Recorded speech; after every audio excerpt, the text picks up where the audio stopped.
There is one thing that almost no father or mother wants to hear. But if you are raising a child between the ages of 2 and 5, there is a good chance that every single day you unintentionally say at least one sentence that makes your child feel a little more alone. Not because you do not love your child, and not because you are a bad parent. Quite the opposite.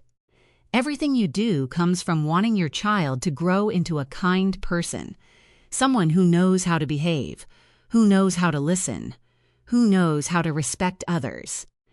But what many parents have never been taught is this: the same sentence can carry two completely different meanings. The meaning the adult intends to communicate, and the meaning a young child's brain actually receives. You say, "You are a big kid now." You want to encourage your child to be stronger. But what your child may hear is, "I am not allowed to be vulnerable." You say, "You're fine." You want your child to calm down. But what your child feels is, "No one understands how I feel." You say, "Why are you always like this?" You are only disappointed with the behavior. But a young child can easily think, "I am a bad child." That is the difference between adults and young children. Adults separate behavior from identity. Young children cannot do that yet. During the early years of life, a child's brain is still learning how to understand the world, and a parent's words become one of the things that shape that world. The good news is, you do not need to learn dozens of complicated parenting methods. You do not have to become a perfect parent either. Sometimes, changing just a few words can completely change the way your child sees themselves. In today's video, we are going to look at 9 phrases that many parents use every single day. Not to judge anyone, not to make anyone feel guilty, but to better understand a young child's developing brain.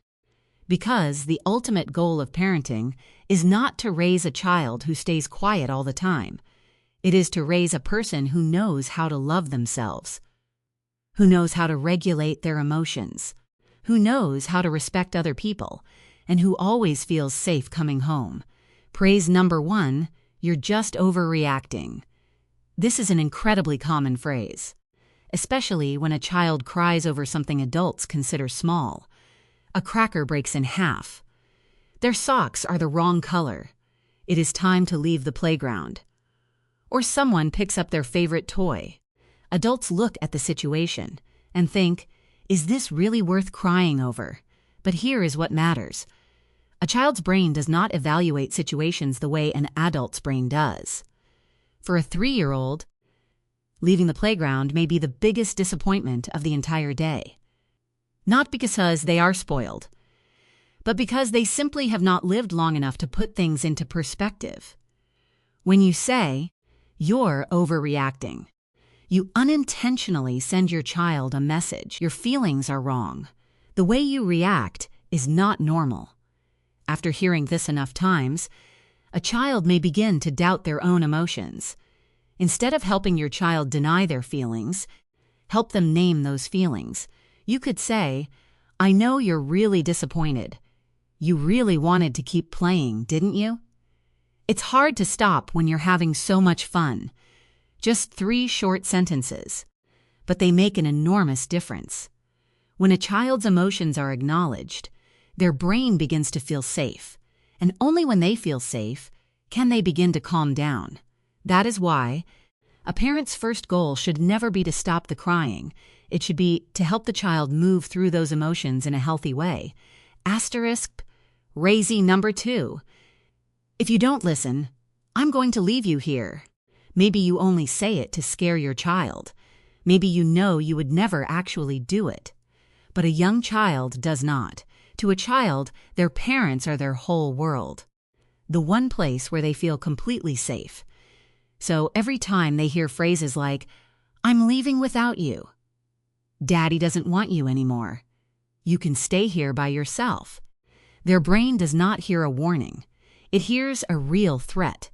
Researchers who study parent-child attachment have found that the fear of being abandoned is one of the strongest instinctive fears a young child can experience.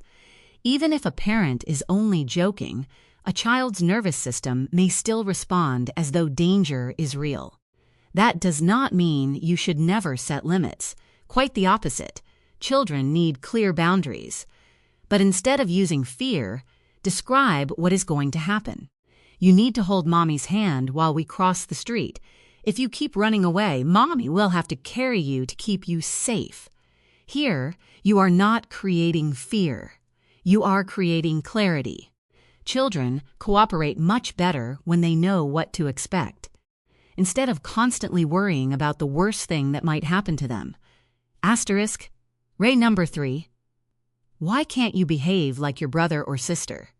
Comparison. It may be one of the easiest things to do, but it is also one of the easiest ways to leave a lasting wound.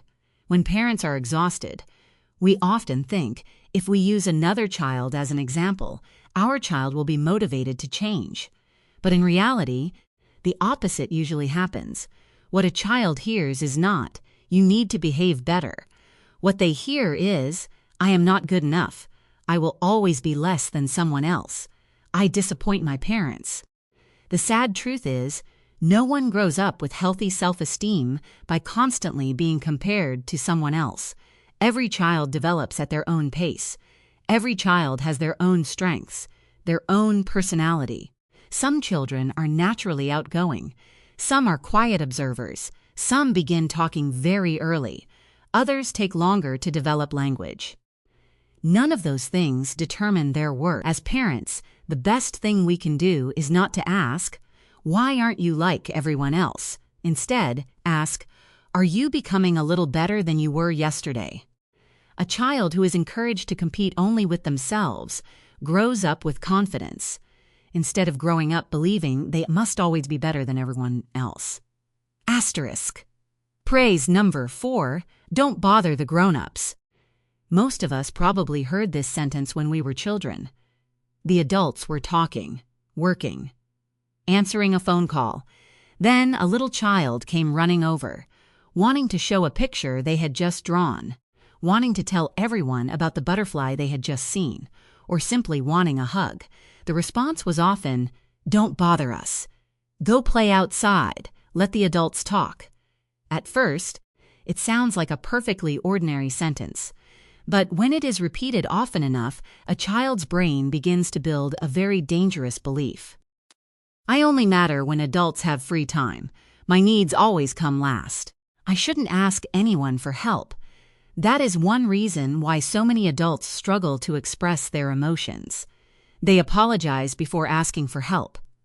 They worry about bothering other people.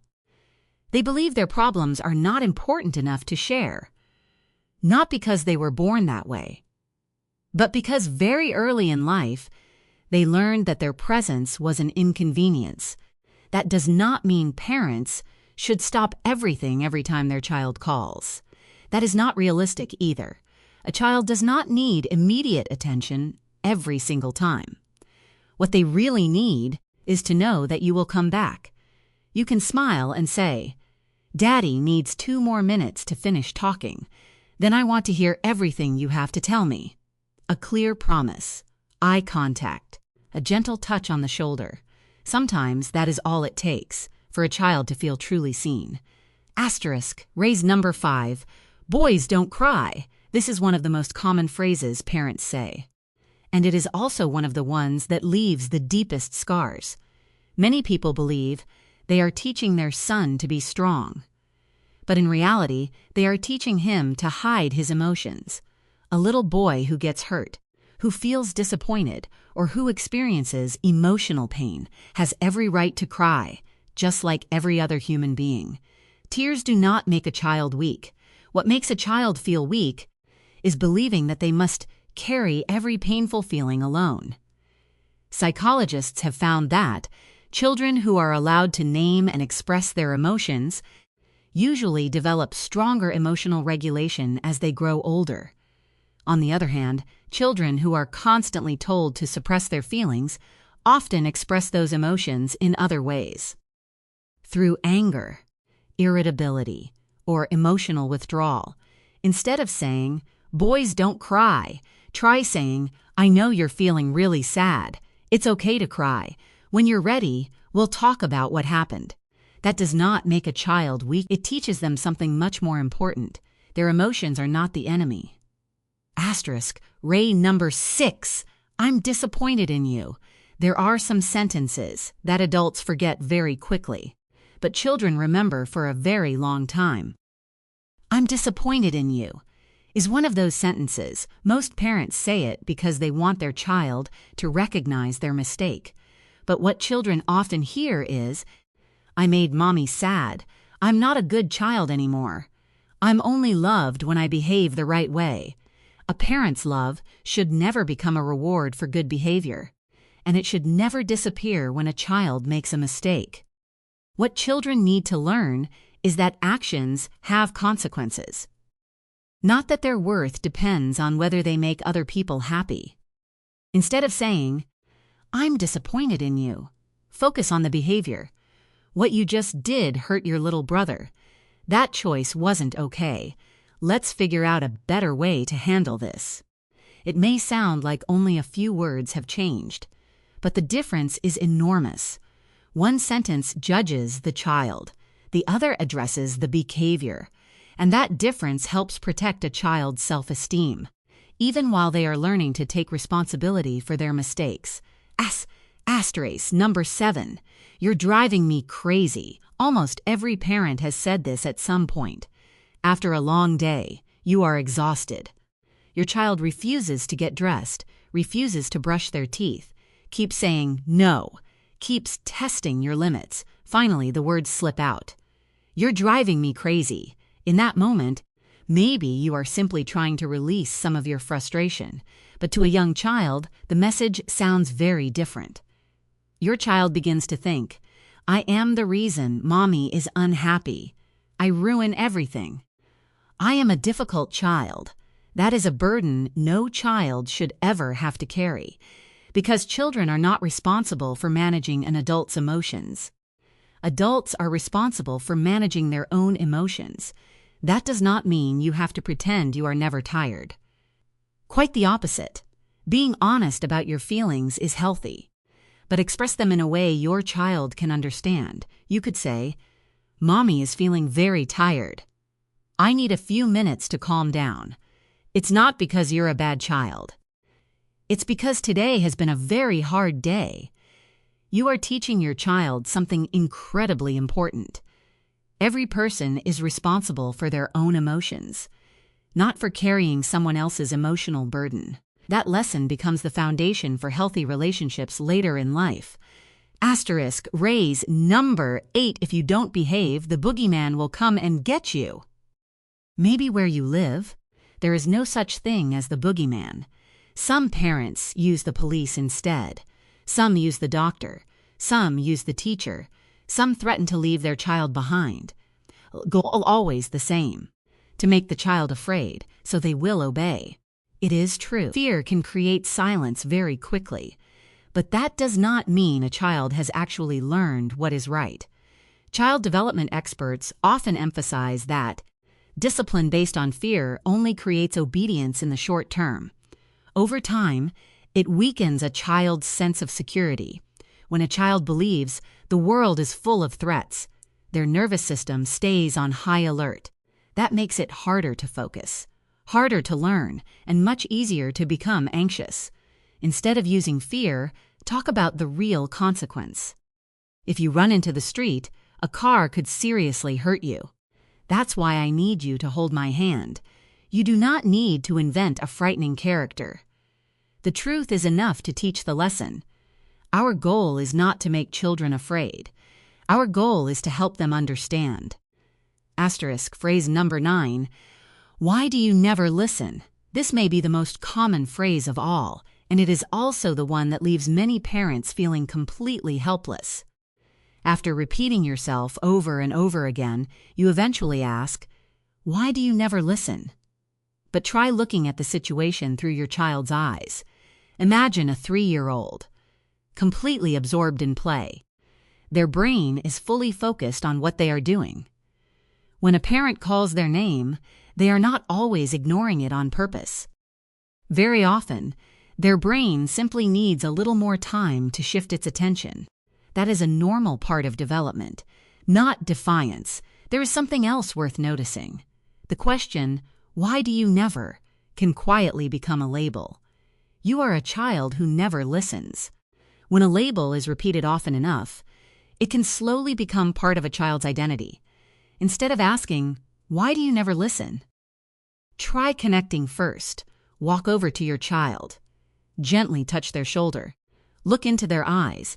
Then say, "Can you look at mommy for a second? I need your help with something." It is only a small change. But children are often much more willing to cooperate, because young children respond far better to connection than to criticism shouted from across the room.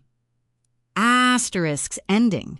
If you have noticed something, all 9 phrases we talked about today have one thing in common. None of them come from a lack of love. Quite the opposite. They are the words of mothers and fathers who are doing the very best they can. Parents who are raising their children with everything they know. And sometimes, that is exactly what makes parenting so difficult. Because so many of us are raising our children with the same words we once heard ourselves. We repeat those phrases, not because they are always right, but because they feel familiar. The good news is, every generation has the chance to write a different story. You do not have to become a perfect parent. Your child is not asking for that. What your child truly needs is an adult who is willing to keep learning, willing to apologize when they are wrong, willing to hug their child after an argument, and willing to listen, even when what their child wants to say seems very small to an adult. Years from now, your child probably will not remember the exact toy you bought. They will not remember what was served for dinner tonight. They will not remember how long that family vacation lasted. But they will remember one thing: how they felt when they were with you. Did they feel safe? Did they feel heard? Did they believe that even when they made a mistake, they were still deeply loved? Because in the end, what shapes a child's childhood is not a collection of perfect moments. It is thousands of ordinary conversations that teach a child, "My voice matters us, my feelings deserve respect, and home is always a place where I belong." So starting today, do not try to change everything at once. Just choose one sentence, one response, one moment, and do it differently. Because sometimes one sentence changed today can become the memory that helps heal your child's heart for the rest of their life.